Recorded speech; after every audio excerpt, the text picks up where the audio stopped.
अस्सलामुअलैकुम दोस्तों, उम्मीद करता हूँ आप सब खैरियत से होंगे।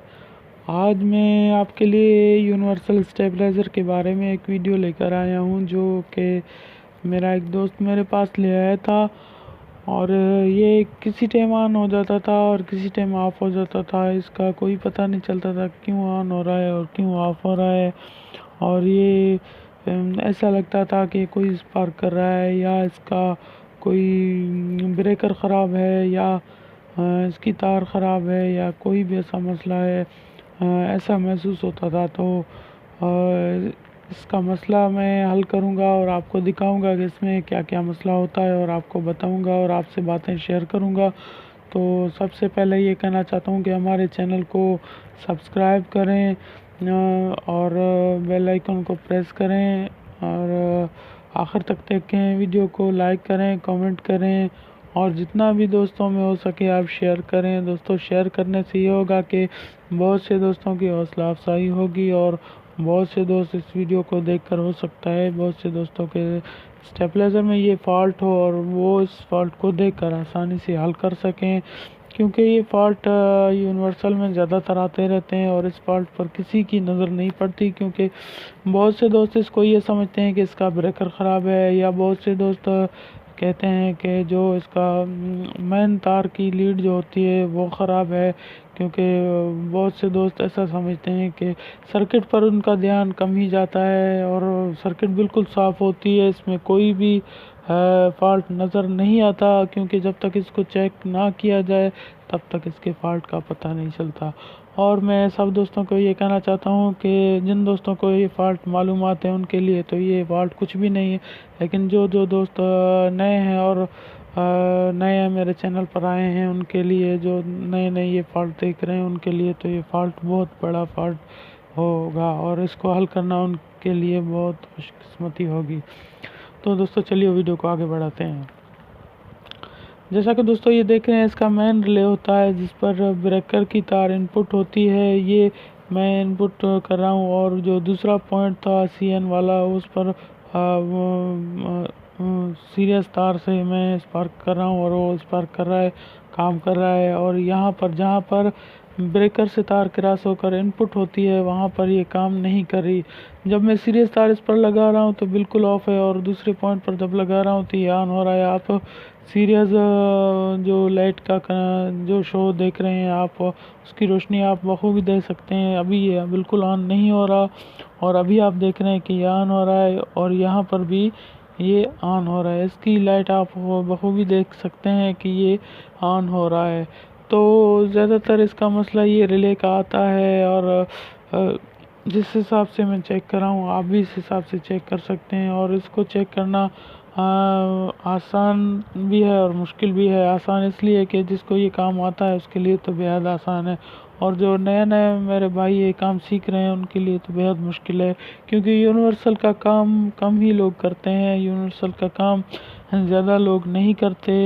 यूनिवर्सल एक ऐसा स्टेबलाइज़र है जिसका काम करना तो है तो आसान है, लेकिन जो नहीं करता उसके लिए तो बहुत मुश्किल है। तो मैं इसकी सर्किट को खोलकर जो इसमें नट लगे होते हैं उसको खोलूँगा और आपको दिखाऊंगा कि ये मसला किस तरीके से हल होता है। तो दोस्तों, यूनिवर्सल के बारे में आपका कोई भी कमेंट हो, कोई भी आपका सवाल हो, आप कमेंट बॉक्स में मुझसे रब्ता कर सकते हैं। इंशाल्लाह यूनिवर्सल का कोई भी फॉल्ट हो मैं आपको उसको हल करने का बेहद ही आसान तरीका बताऊंगा। और उसको जिस यूनिवर्सल की अगर आईसी शार्ट हो जाती हैं और उसके पास आईसी ना हो, कोई भी उस्ताद हो, कोई भी दोस्त हो जिसके स्टेबलाइज़र की आईसी शार्ट हो जाती है या ख़राब हो जाती है, उसकी सर्किट बग़ैर ऐसी तो ऑन नहीं होती, लेकिन उसको अल्ट्रेशन का हल मैं उनको बताऊंगा और बहुत ही आसान तरीके से उसको अल्ट्रेशन करने का तरीका बताऊंगा, सिखाऊंगा और मालूमात दूंगा। दोस्तों, वैसे तो इसमें कोई भी सर्किट आप लगाओ लेकिन नहीं लग सकती, लेकिन जो मैं अल्ट्रेशन बताऊंगा उसमें आप जो भी सर्किट लगाओगे उसमें काम कर जाएगी। और ये मेरा आजमाया हुआ तरीका है और इसको कोई भी सर्किट आप लगाओगे ये काम कर जाएगी। ये मैं 10,000, 12,000 वाट, 7,000 वाट और जो भी स्टेबलाइज़र यूनिवर्सल के 2,000-2,500 वाट होते हैं, सब में मैं सर्किट लगाने का बेहद ही आसान तरीका बताता हूँ और उसको अल्ट्रेशन करने का तरीका बताता हूँ। पहले भी मेरे चैनल में बहुत सी यूनिवर्सल की वीडियो हैं और आप फिर भी अगर आप मेरे चैनल पर नए हैं तो आप वीडियो को देख सकते हैं। आप उन वीडियो को चेक करेंगे, उनमें आपको पता चल जाएगा कि इसमें बहुत ही अच्छी अच्छी वीडियो यूनिवर्सल के बारे में मैंने अपलोड की हुई हैं और बहुत से दोस्तों के कमेंट पर मैंने यूनिवर्सल के बारे में वीडियो बनाई हुई है।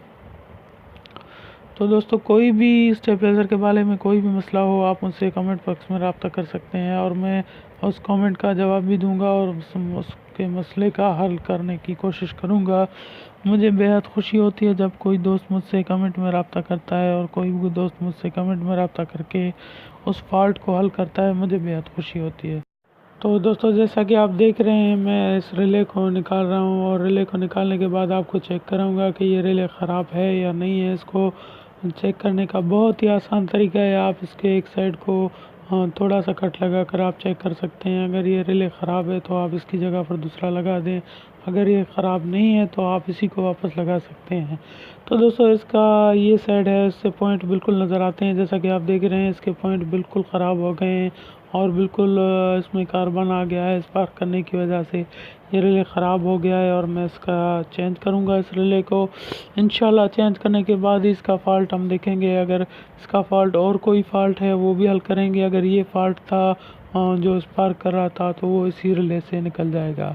तो दोस्तों ये रिले आप मार्केट में आपको नए मिल जाएंगे, आम से ही रिले हैं, मिल जाएंगे। आप नया रिले लगा दें। अगर आप यूज़ में कोई रिले लगाएंगे हो सकता है वो भी ख़राब हो और फॉल्ट करे तो आपको अंदाज़ा नहीं होगा कि ये फ़ॉल्ट यहाँ से था या नहीं। वैसे तो ये फ़ॉल्ट यहीं से ही होता है, लेकिन हो सकता है कि ये फ़ॉल्ट और बहुत सी जगहों से हो सकता है। कहीं से तार लूज़ भी हो सकती है, कोई टाँका भी लूज़ हो सकता है, तो उसकी वजह से ये काम नहीं करते। तो दोस्तों इनको चेक करने का यही आसान तरीका है। आपको मैंने रिले को एक साइड से तोड़ कर दिखाया और चेक कराया कि ये रिले किस तरीके से चेक होते हैं, क्योंकि बहुत से रिले ऐसे होते हैं कि सही भी होते हैं और दोस्त मेरे निकाल कर फेंक देते हैं। लेकिन उनको चेक करने का आसान तरीका मैंने बता भी दिया, दिखा भी दिया और चेक करा भी दिया किस तरीके से हो सकता है। तो दोस्तों जैसा कि मैंने रिले लगा दिया है, अब रिले को लगाने के बाद मैं इसको टाँके लगाऊंगा। टाँके बहुत ही मजबूती से लगाने चाहिए क्योंकि मेन वोल्टेज यही इसी रिले से क्रॉस होते हैं। जो इनपुट के वोल्टेज होते हैं इसी रिले से क्रॉस होते हैं। अगर इनमें से थोड़ा भी कोई लूजिंग रह गई तो आपका ये रिले काम नहीं करेगा। अगर ये रिले काम नहीं करेगा तो आपका स्टेबलाइज़र बिल्कुल काम नहीं करेगा या स्पार्क करेगा, जिससे फ़ॉल्ट वही वापस आ जाएगा और आप परेशान हो जाएंगे कि यार मैंने तो इसका रिले भी चेंज किया और फॉल्ट वापस आ गया। तो दोस्तों टांके लगाने के बाद इसको साफ़ करना बेहद ज़रूरी है। जैसा कि आप देख रहे हैं मैं सर्किट को बिल्कुल साफ़ कर रहा हूँ क्योंकि थोड़े से हल्की फुल्की सोल्डर कहीं भी किसी जगह पर टचिंग हो जाती है जिसकी वजह से शॉर्ट सर्किट होकर स्टेबलाइज़र की सर्किट ख़राब हो सकती है और उसके बाद ये काम नहीं करेगी, जिससे आपको बहुत नुकसान हो सकता है। तो दोस्तों जैसा कि मैंने रिले लगा दिया है, रिले लगाने के बाद चेक कराऊंगा आपको कि ये जो ब्रेकर वाली तार थी वो आप वहीं पर लगा दें जहां से आपने निकाली थी। उसको लगाने के बाद आप फिर इसको चेक करेंगे और ब्रेक में आप इसको चेक करेंगे, रेगुलेटर में चेक करेंगे कि ये कम वोल्टेज पर काम कर रहा है या नहीं कर रहा। इंशाल्लाह फ़ॉल्ट यहीं से हल होगा। जैसा कि मैंने आपको फ़ॉल्ट हल करने का तरीका बता दिया, समझा भी दिया और मैं समझा भी रहा हूँ किस तरीके से ये फॉल्ट हल हो सकता है। तो दोस्तों मैं फिर एक मर्तबा कहना चाहता हूँ कि हमारी वीडियो को आखिर तक देखने का बहुत बहुत शुक्रिया। हमें बेहद खुशी होती है जब आप हमारी वीडियो को आखिर तक देखते हैं, लाइक भी करते हैं और कमेंट भी करते हैं और बेहद अच्छे लाइक देते हैं। और अगर हमारी ये वीडियो आपको अच्छी लगी तो आप इस पर लाइक भी करें, कमेंट भी करें, शेयर भी लाजमी शेयर करें किसी दोस्तों में, जिससे ये होगा कि कोई दोस्त का जो है तो बहुत ही फ़ायदा हासिल हो सकता है किसी दोस्त का और आप उसको वो दुआएं भी दे सकता है और हमारी भी है जो है, तो हमें भी बेहद खुशी होती है कि जब हमारी वीडियो को आप लाइक भी करते हैं, कमेंट भी करते हैं। तो दोस्तों, जैसा कि अभी आपको दिखा रहा हूँ, ये आउटपुट वोल्टेज बिल्कुल बहाल हो गए हैं और 220 बिल्कुल काम कर रहे हैं। जैसा कि ये इनपुट आप देख रहे हैं कम है और आउटपुट बिल्कुल 220 बराबर हैं। इससे ये लगता है कि ये काम कर रहा है और बिल्कुल सही काम कर रहा है। तो दोस्तों, हमारी वीडियो को आखिर तक देखने का बहुत बहुत शुक्रिया। इंशाल्लाह नेक्स्ट वीडियो में आपके साथ फिर हाजिर होंगे। तब तक के लिए अपना ख्याल रखिए, हमें इजाज़त दीजिए। अल्लाह हाफिज़।